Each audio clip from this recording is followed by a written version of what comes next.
The graveyard lay just outside the village walls, half a mile from the last house. If you stood at its edge on a moonless night, you would smell the turned earth before you saw the mounds. Damp clay, rotting straw, the metallic tang of iron recently hammered into a corpse's mouth. The diggers worked by torchlight because daylight belonged to the living, and this work belonged to shadows. They pried open a coffin and found exactly what they expected: a body that had not decayed properly, a flush of blood at the lips, a shroud chewed from the inside. Someone in the village had woken with a crushed chest and the word striga on their lips. The hunters did not call it superstition. They called it procedure. By the year 1710, in the villages of what is now Poland and Serbia, a vampire investigation followed a pattern as rigid as a legal deposition: witness testimony, exhumation, physical examination, and disposal. The details were recorded, signed, and witnessed. The graves were measured. Modern forensic pathology, when it reconstructs these cases, arrives at the same verdict the hunters did, but through a different vocabulary. The flush of blood at the lips was normal decomposition pressure, pushing fluid from the lungs through the mouth, a process called post-mortem purge. The shroud chewed from the inside was the weight of the coffin lid pressing fabric against the teeth, combined with the natural movement of the jaw as gases expanded and contracted.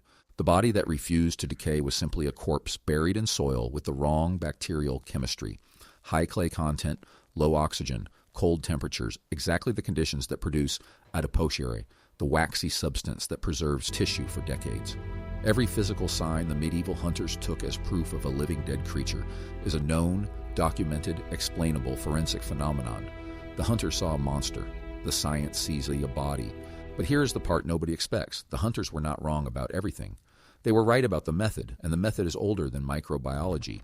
Open 2 loops at the start of this descent. The first loop: the hunters knew that not all dead bodies were dangerous. They had criteria. A peaceful farmer who died in bed, shriveled and pale, was left alone. A suicide buried at a crossroads. A woman who died in childbirth. A man who drowned before his baptism. These were candidates. The body had to be suspect before it was accused. The second loop: when they found a suspect corpse, they did not simply burn it. They performed an autopsy with tools that would not look out of place in a modern morgue. They cut open the chest, removed the heart, examined the organs for freshness. They knew exactly where to look. The question is how. How did an illiterate peasant in a hamlet without a physician know to check the liver first? The village of Medvedja in present-day Serbia. Spring of 1732. An Austrian military surgeon named Johann Fluginger was dispatched to investigate a wave of mass deaths. 40 people in 3 months, all claiming that the same dead man, a former soldier named Arnold Pale, had returned from the grave to feed on them. Fluginger did what a modern epidemiologist would do. He interviewed witnesses, examined the surviving victims, and exhumed the alleged vampirish bodies. His report, Virsum et Repertum, is written in the clinical language of a man who believed in evidence. He described the corpses with precision. The skin was moist and peeling. The fingernails had fallen off, replaced by new growth. The veins were filled with liquid blood rather than clotted darkness. A child buried 3 months earlier looked like she had been asleep for an afternoon, not a season. Fluginger concluded that vampirism was real because he saw what he saw.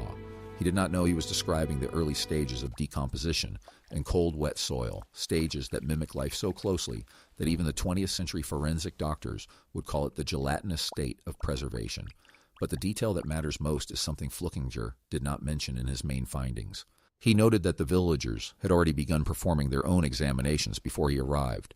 They had opened the grave themselves. They had cut open the chest. They had found the heart.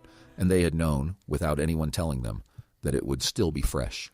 That detail, the villagers digging up their own dead and knowing exactly what to look for, reveals something we rarely admit. The human mind already understands its own dark architecture before science gives it a name. If you want to keep following these threads, the ones that connect ancestral intuition to the deepest structures of the psyche, subscribe. The next revelation will pull that thread even further.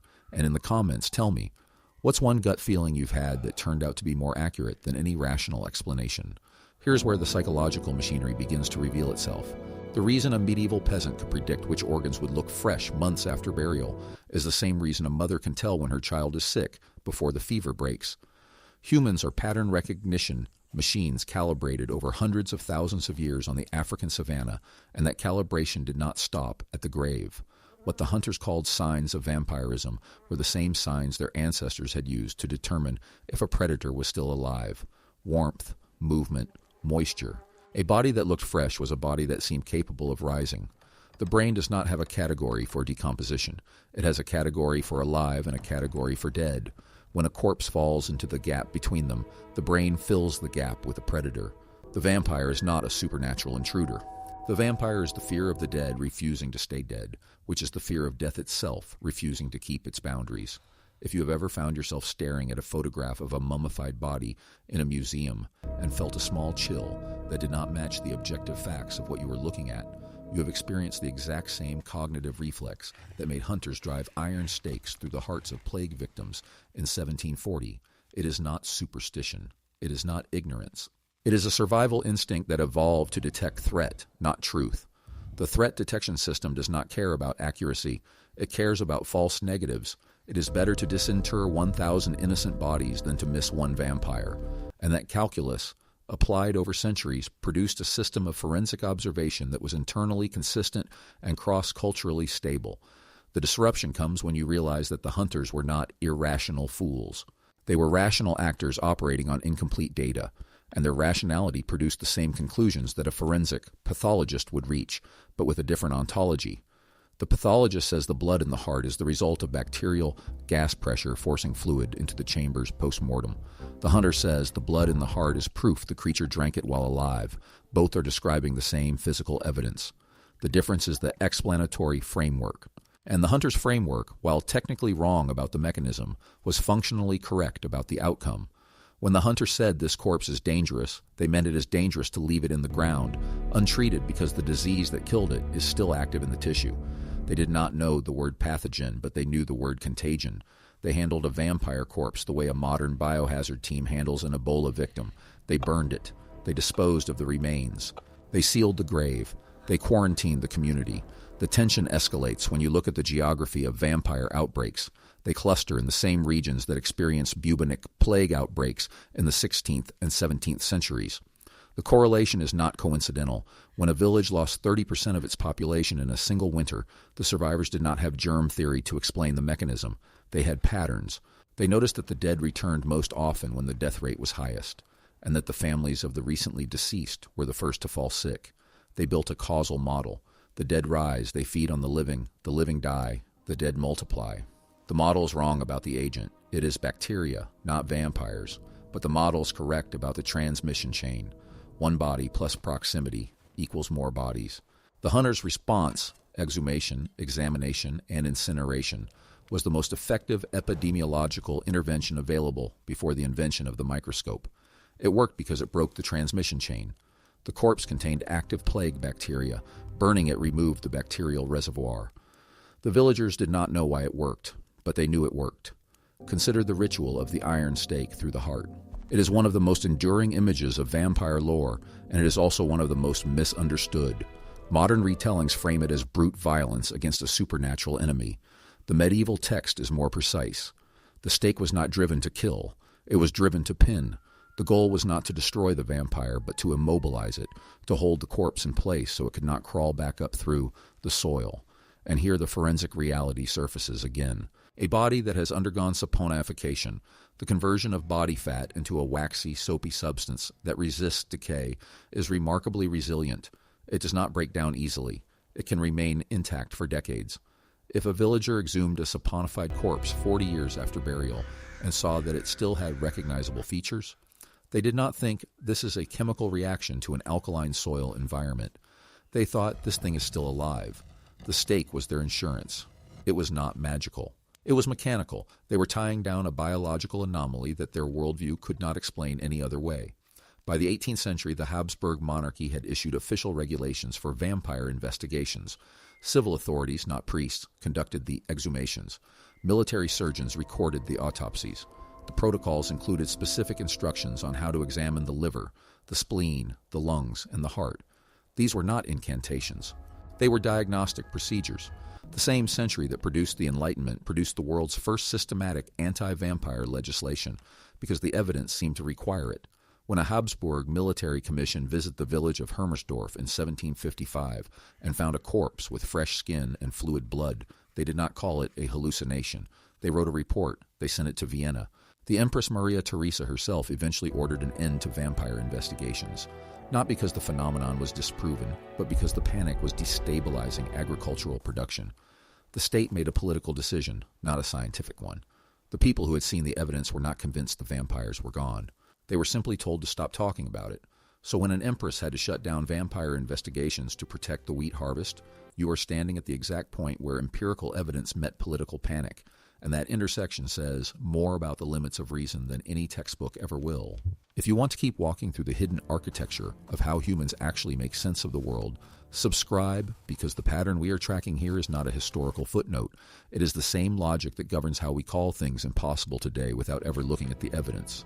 Before we move deeper into what the autopsy records really reveal, drop the word Hermersdorf in the comments. That village name marks the moment when what we saw became what we were told not to see. And I want to know how many of you felt the shift when Maria Theresa made her choice. This is the hidden layer that the modern view misses. The history of vampire hunting is not a story of ignorance defeated by reason. It is a story of reason working inside a framework that had not yet learned to separate correlation from causation. The hunters were methodical, empirical, and often correct in their predictions. They could tell you which graves to dig up and which to leave alone. They could describe the state of a buried corpse with enough accuracy that a 19th century pathologist like Auguste Ambroise Tardieu would recognize the symptoms of slow decomposition. What they lacked was the vocabulary to describe what they were seeing in terms of chemistry and biology. Instead, they described it in terms of agency and intention. The corpse was not degrading normally. Therefore, it was acting.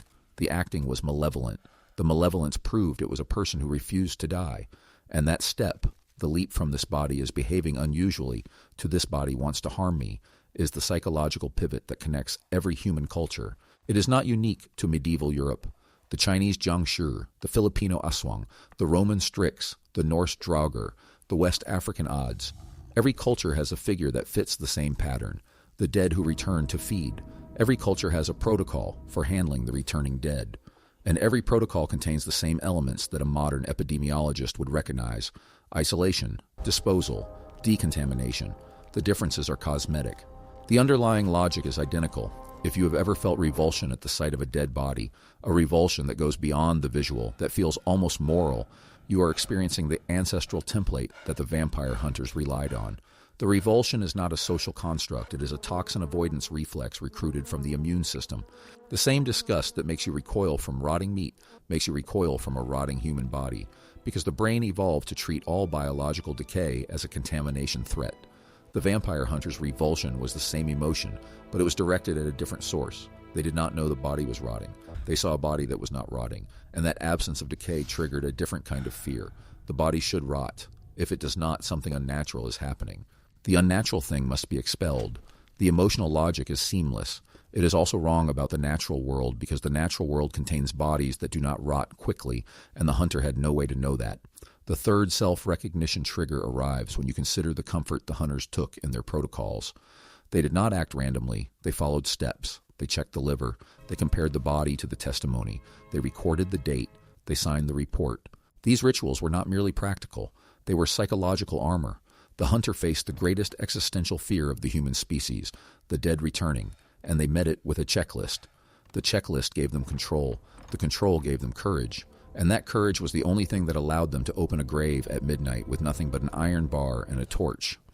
The need for procedural order in the face of chaos is not a superstition. It is a coping mechanism that every modern person recognizes. You use it every time you make a to-do list in the middle of a crisis. The ancestors used it to exorcise vampires. By the time Maria Theresa issued her decree in 1755, the vampire panic had already peaked and was beginning to subside on its own. The reason was not a sudden increase in scientific literacy. It was a decrease in plague mortality. As the bacterial outbreaks receded, the number of anomalous corpses decreased. Fewer fresh-looking bodies and graves meant fewer accusations. The system corrected itself without knowing what it was correcting, but the psychological architecture remained intact. You can see its traces in modern forensic folklore, in the stories crime scene investigators tell about bodies that seem to move in the morgue, about the flush of blood that appears on a face hours after death, about the sounds a corpse makes as the gases shift in its chest. Every forensic technician has encountered something their textbooks did not mention, and every forensic technician has to reach into the same ancestral toolbox the hunters used, the need to find a narrative that makes the unnatural feel natural. The narratives have changed. The need has not. The climax arrives when you ask the question the hunters never asked themselves. What if the vampire was never the corpse? What if the vampire was the disease? The medieval mind personified contagion because it could not see the pathogen. The modern mind depersonifies it because the microscope revealed the pathogen. But the behavior of the contagion, its transmission pattern, its latency period, its hiding inside hosts, its ability to multiply inside the body without detection, matches the behavior of a folkloric vampire with disturbing precision. The contagion is invisible. It enters through a wound or an orifice. It waits. It drains the host from the inside. It causes the living to waste away while the dead body becomes a vessel for further transmission. The vampire is a myth, but the vampire is also a perfect personification of the invisible killer that has stalked humanity since its beginning. The hunters were not hunting a monster. They were hunting an infection with a body count, and they were doing it with the only tools they had. They were wrong about the ontology. They were correct about the urgency. You are sitting in a room with electric light and running water and a medicine cabinet full of vaccines. You have never seen a plague village. You have never opened a grave. And yet the same neural circuit that made the hunters drive a stake through a heart in the year 1680 activates when you hear a cough in a crowded train car, when you see a news alert about a new virus, when you recoil from a stranger who stands too close. The threat detection system did not evolve to distinguish between a supernatural vampire and a viral particle. It evolved to detect a living threat that wants to enter your body and consume you from within. The vampire was never the other. The vampire was the disease. And the disease is still here. The only thing that has changed is the language we use to describe it. The final loop closes on the diggers by torchlight. They stood in the graveyard with their iron stakes and their holy water and their complete, total, unshakable certainty that what they were doing was real. They were right. The threat was real. The contagion was real. The need to dispose of the body was real. They just gave it the wrong name. When you feel the flicker of unease in a dark room, when your neck prickles at a sound you cannot identify, when your body prepares for danger that your mind cannot name, you are standing in the same graveyard. The hunters called it a vampire. You call it a chill. The brain does not care about the label. The brain cares about survival. And the brain, like the hunters, will take the most dangerous possible interpretation of the evidence, because in the ancestral environment, the cost of underreacting to a real threat was death. The cost of overreacting to a false alarm was wasted energy. The brain optimized for false alarms. So did the hunters. So do you. The last sensory observation ties back to the specific anchor of Medvedja in the spring of 1732, the ground in the Serbian highlands that April was still frozen at a depth of 3 feet. The diggers had to break the soil with picks before they could reach the bodies. When Flukinger recorded his Visomet Repertum, he noted that the corpse of Arnold Paulau was fully intact, the skin pliable, the veins full of fluid blood, the fingernails and hair still growing. He wrote that the villagers did not panic. They described the process calmly. They had done it before. They knew what they would find. The ground was cold and the body was warm enough to bleed, and that was all the evidence they needed. The hunter who cut open that body in the frozen Serbian ground did not know what a pathogen was. He did not know the word bacteria or virus or decomposition rate. What he knew was that a body should not behave this way 3 months after burial. He knew the village was dying. He knew the pattern. And he acted on the pattern with a speed that modern public health systems, with all their data and models, would struggle to match. The speed of the medieval response was itself a kind of intelligence, an intelligence that did not need to understand every mechanism to recognize a threat worth eliminating. That speed, the ability to act on pattern without full understanding, is the lost intelligence we are rebuilding here, every time we peel back the surface of superstition to find the survival calculus beneath. If you want to keep uncovering the hidden architecture of ancestral fear, subscribe, and tell me in the comments, what is one medieval practice you now see differently, after recognizing it as threat detection rather than ignorance? Think about what that means for the way we judge the past. Every time you dismiss a medieval practice as primitive, you are standing on a mountain of knowledge you did not earn.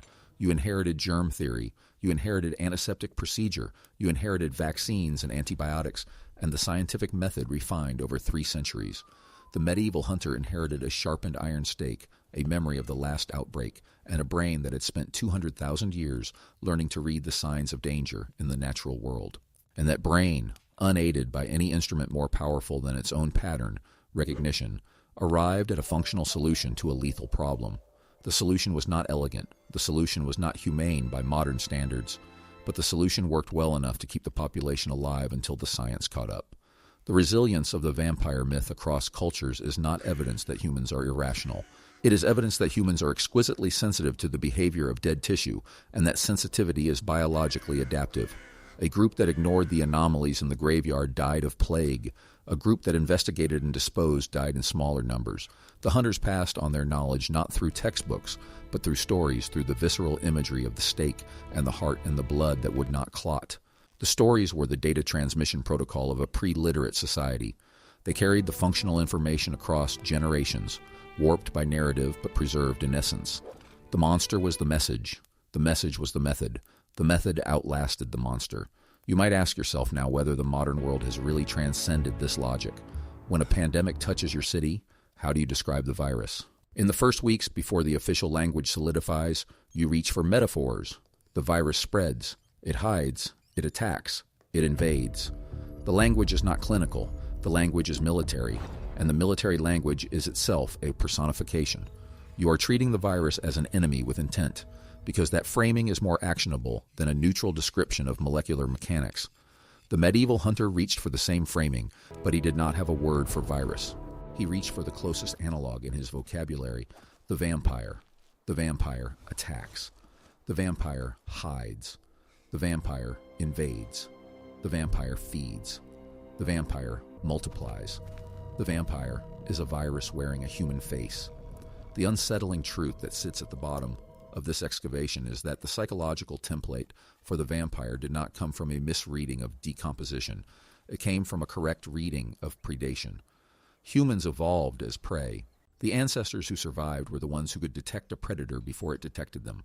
The cues they learned to read, an unexpected silence, a smell that did not belong, a shape that moved where no shape should move, became the template for danger itself. When those same cues appeared at a graveside, the brain did not invent a new category. It reached for the old one. The predator is here. The predator is in the ground. The predator is wearing the face of the person who died last week. The brain does not know it is wrong. The brain knows it is alive, and it has made that judgment by trusting the most conservative interpretation of the evidence.